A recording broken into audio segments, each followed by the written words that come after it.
Hello, happy Friday. How are you doing today? I'm Jennifer Ryan with Celtic Knot Crochet, and today I'll be sharing a fall project. So if you're just joining us now, make sure to say hi in the comments below and where you're watching from.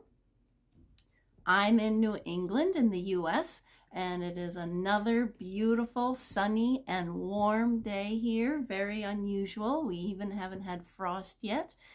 So all my flowers are still blooming, the morning glories and the impatiens, and the leaves are changing color, and it's just so pretty outside.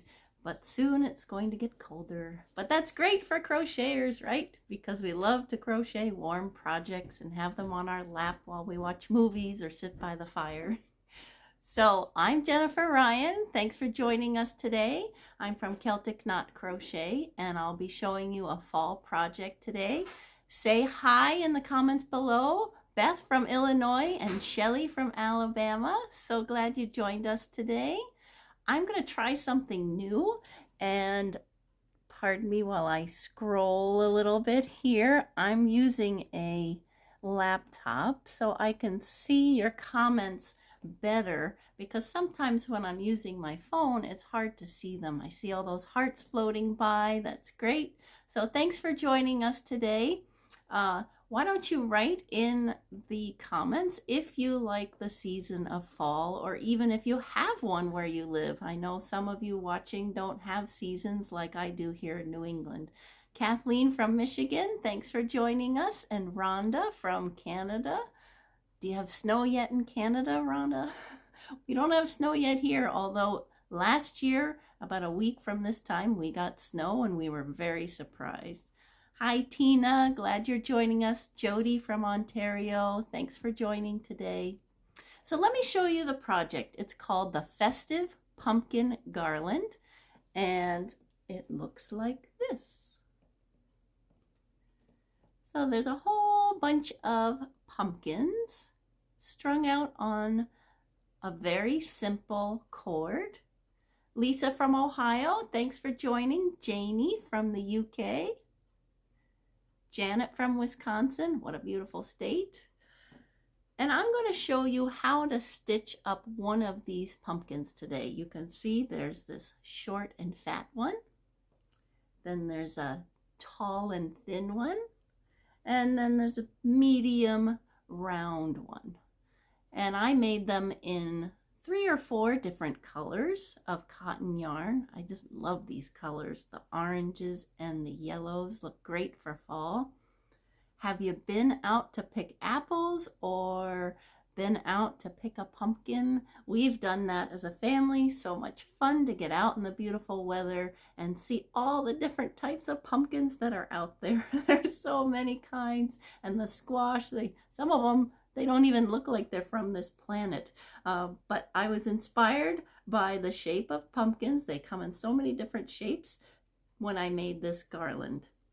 This garland can be found in the October issue of Crochet World. Looks like this, with this beautiful afghan on the front. And if you turn to page 44, you can see it right here. And it uses very simple stitches. I think I used a size F hook. Yep, size F hook.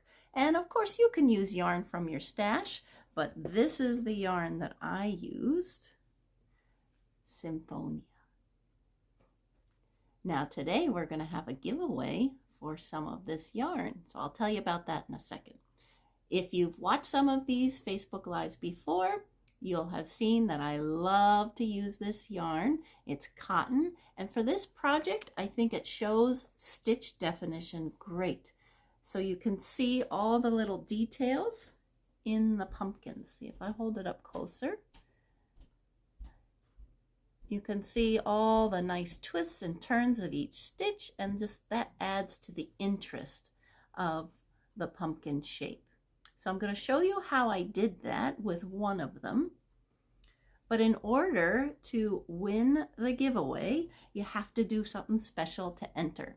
So the winner will get a digital copy of the magazine. That means that you can get it downloaded to your computer, print it out, do what you like with it, and you'll have it instantly. And you'll get 4 or 5 skeins of the Symphonia in the beautiful oranges so that you can make your own pumpkin garland at home. So this is what you need to do.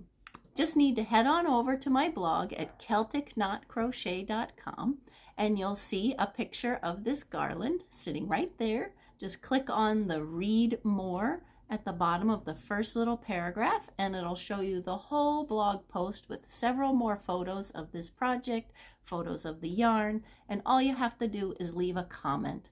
And just make sure you do it by Monday, that's the 25th at midnight Eastern time. And I'll go through on Tuesday and pick out a winner randomly. You can leave a comment about anything about the project. If you would like to make one, if you like the colors, if you think which size of the pumpkin is your favorite, the small, medium, or tall, things like that. Or if you've ever used this yarn before, just leave a comment and you'll automatically be entered into the giveaway. So make sure you do that. You can do it now or you can do it later. You can do it on Monday at 11:59 p.m. if you'd like. Just head on over to celtickknotcrochet.com. And the link to purchase this magazine, if you don't win, will be in the description below. You can get it at Annie's catalog. There might be a few still in stores, but the December issue is on its way. So you might have to just buy it online. It has so many great fall projects, and we still have a lot left of fall. So why don't I show you how to make the short and fat pumpkin. Let me rearrange some of this yarn so I have some working space. And as I do that, let me see, we have Bola from Nigeria. Wonderful to have you join us. And Cheryl from Alaska and Kim from Connecticut. Thanks for joining us today. Let's see here. I'll show you each pumpkin close up and then I'll show you how to do the texture and the stitch definition. So just give me a second. You can see my ceiling for a minute. All right. There's the surface here. Hopefully my phone will stay in place. So here is the medium pumpkin. It's rather big. Now this yarn is a size 3 or a DK weight. So it is thinner than a lot of the yarn you might use in the fall. That's a medium or a size 4. But you could make this with one of those yarns. Just know that your pumpkins would turn out a little bigger, but that's no big deal. You might have a bunch of oranges and yellows already in your stash, so you could use it for that. So this is the medium pumpkin. And then I'll show you in the yellow, this pretty creamy yellow color. This is the tall and skinny. And you see how there are some extra definition loops here? That's what I'm going to show you. Very easy to do with this pattern. And then the one I'll show you right now is this, I like to call him a short and fat. What I've done, here I'll put the real one with the accurate yarn there. Here I have one half made for you with some larger yarn so it's easier to see. Hopefully you can see okay and it's in focus. Is that in focus okay?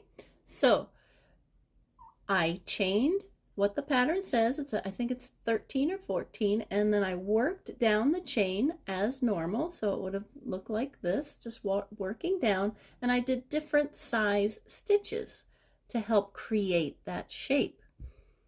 But then I don't go back the same way I came. I'm gonna now work in the round. So write in the chat if you've ever done that before, where you've done a chain, you've worked into the chain, but then you start working on the other side of the chain and work in a round. So it's kind of combining two different techniques, a row technique and a round technique. So I'll show you, I'm going to show you the rest of this round and the first half of the next round. So I chain 2, and then I'm going to find the loops that are all along here, along the bottom of each of the stitches that I've already made. The first one can sometimes be kind of tricky. So what I did is I counted to make sure that there were 13. And here's the 13, sure enough, right here. So I'm going to yarn over, put my hook into that first loop, yarn over, pull up a loop, yarn over, pull through all 3, and that's a half double crochet. Next, I'm going to work a double crochet in the next space, the next loop. That's yarn over, pull through 2 twice.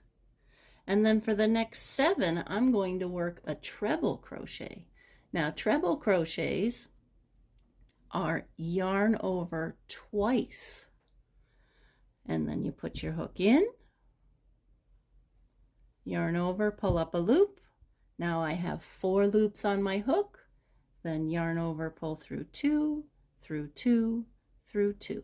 And I'm going to do that 6 more times.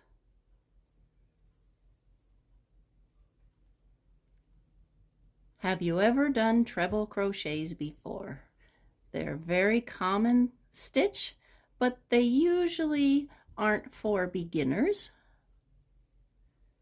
But they're really simple to get the hang of because it's the same process as all the other stitches. You yarn over and pull through 2 loops.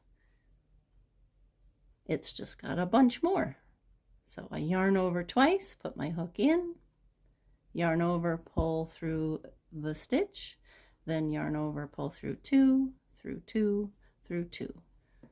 And you can see how tall they are. 1, 2, 3, 4, 5.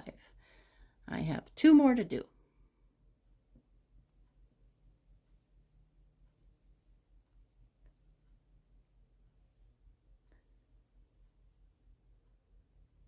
I love small projects because I'm a busy mom and I often don't have time to crochet for several hours at a time, but I can crochet maybe for an hour and work up some fun little projects like this one.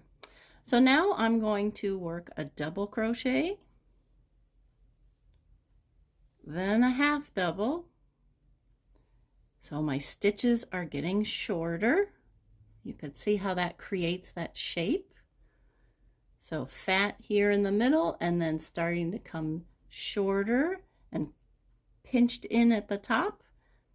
And then I'm going to do a single crochet in that last stitch, chain 1, and then slip stitch to that first stitch of the whole project. And you can see it's a tall, skinny, gourd looking thing right now. But now let's do one side of this so you get the hang of how I made these extra stitch definition parts of it. And it's very, very simple. So if you're a beginner, this is a good project for you. Once you get the hang of the taller stitches, there really isn't anything too difficult with this. There isn't any complicated decreasing to get the shape. So I'm going to chain 2 at the beginning of the next round. And here's my first stitch that I slip stitched into. And I'm going to go into the next stitch, but I'm going to work in the back loop. So every crochet stitch has 2 loops on top. Normally we would go under both of them like that, but for this project I'm going to put my hook just in the back, and I'm going to work a double crochet, and I'm going to work another stitch in that same stitch. This is called an increase, by cramming more things into one stitch. So I have a double and a treble in that back loop. Next, I'm going to do 2 trebles in the next stitch. Again, working in that back loop only. Now this yarn is very big and I'm using a big hook, so you can see it's pulling out a little, but yours won't do that if you're using smaller yarn. And if you want to use thick yarn like this, just use a smaller hook. I'm using a size L hook. But if you go down to maybe an I, your stitches will be much tighter and you won't have any of this gapping that sometimes you get. So I'm going to do 2 trebles again in the next stitch. And this helps give that plump pumpkin look by adding stitches. You can see how it's making it bow out even more. And then I'm going to do 6 more trebles. Trebles are nice and tall, but don't worry, just keep practicing. 3 more, so I yarn over twice, hook in, pull up a loop, 4 loops on my hook, yarn over, pull through 2, through 2, through 2. Hi, Fran from Minnesota. Nice to have you join us. Michelle, nice to have you join us too.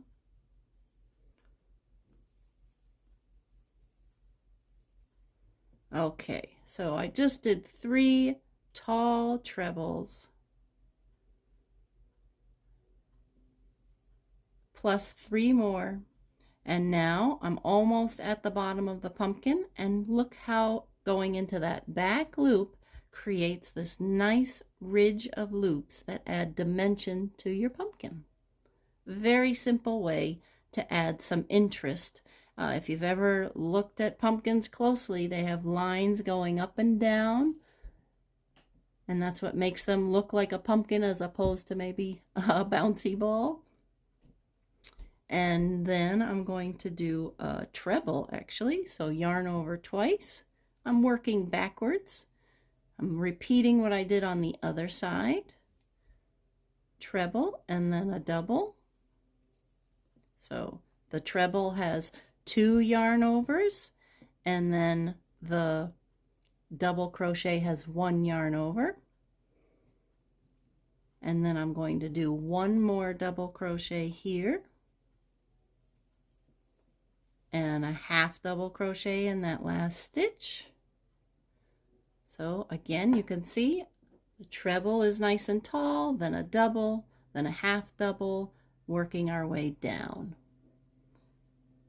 And then when you get here, this is the bottom of the pumpkin, you're just going to slip stitch across. Slip stitch as you put your hook in, yarn over, and pull through everything until you get to that first stitch. Oops, we want to go on that back loop only, like that. And then I would repeat that same thing on this other side of the pumpkin, and that's it. That's all there is. So each pumpkin, I think, is just 2 rounds, maybe 3. I think this larger one is 3 rounds. But this is the one we just completed. And the nice teardrop leaf shape here in the center, and then the add-ons around here. And the tall skinny has very similar. So you could see how all 3 of them you would work in that back loop. I was going to show you real quick, in order to do the stem, the directions will have you make a piece with the brown yarn that kind of looks like this, kind of like a dog bone, and you would just fold it in half. And by folding it in half, you can place it right over the cord that you create to hang it on, and you sew it on. And that way it's on both sides and it hangs nice and evenly. So there you have it, the Festive Pumpkin Garland from the October issue of Crochet World. This is what it looks like right here. And it uses simple stitches and size 3 yarn. So I'm going to turn my camera back around. Give me a second. You see my ceiling. And there we go. Okay.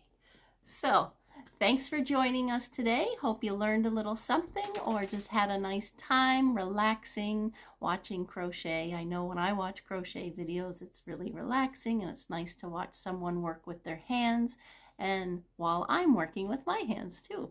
I hope you enjoyed the project. Remember, don't forget to enter the giveaway just by heading on over to CelticKnotCrochet.com and leave a comment when you see the blog post right there on the home page for the pumpkin garland, and you'll be entered in up until Monday night at midnight Eastern time, and the winner gets the copy of the Crochet World issue and the lovely yarn to make this project.